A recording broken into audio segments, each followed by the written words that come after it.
Hey, it's Phil with this week's discussion response. A lot of good things to get through this week. I think I really appreciated that maybe it just felt like all the entries this week were a little bit shorter and maybe more digestible. Also, some concrete things in there, which I always appreciate. Focusing first on Dick Hebdige and the function of subculture.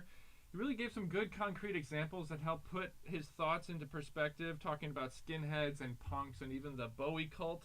I found it very interesting. They talked about the development of subculture actually still inherently kind of contains components of its parent culture, at least in the fact that identifying that you want to rebel against the parent culture, that you actually still have to have some sort of organized formation of like having a different group and following some set of sort of like inherent rules and organizational things that come with that. So you kind of can't really escape everything about being part of a parent culture anyway. Then he talks about the evolution of we've gotten to a point where the media also plays a critical role in developing subculture by sort of presenting ideas and images that maybe are incorrect or at least are influencing the creation of those subcultures or the emphasis of certain aspects of them. Walking in the City by Michel de Certeau. At first it seemed like, well, okay, so this is going to be practical, it's going to be easy, this is just about a guy walking around and observing pedestrians in the city, right?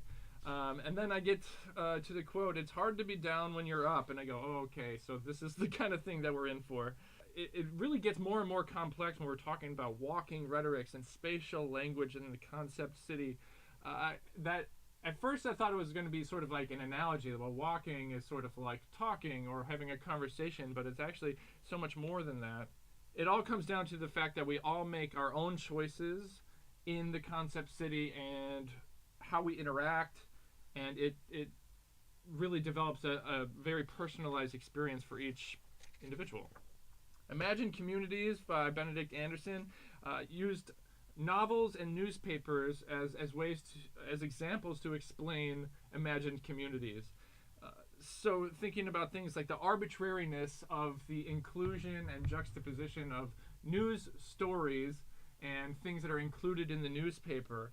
I also really liked the idea of the obsolescence of the newspaper the day of its release. So I deal with this kind of stuff all the time. I'm involved in student media on campus, and I'm constantly trying to make sure that our students are getting the news out as fast as possible. Which platform is best to get the news? Because before you know it, by the time you're done editing something or working on it and putting it out there, it might already be obsolete. Anderson gives the example of news versus sugar, that news goes out of date and will no longer actually be reality very quickly, whereas sugar, even if it goes bad, it will still always be sugar. Arjun Apurduri talks about Benedict Anderson's ideas of imagined community and places an emphasis on globalization in there. Spends a lot of time on deterritorialization, and that this is a great quote that he says, "One man's imagined community is another man's political prison." I think that's something that that is worth exploring with specific examples and discussion in class. He also talks about how the media creates loops that might incorrectly link traditions to images.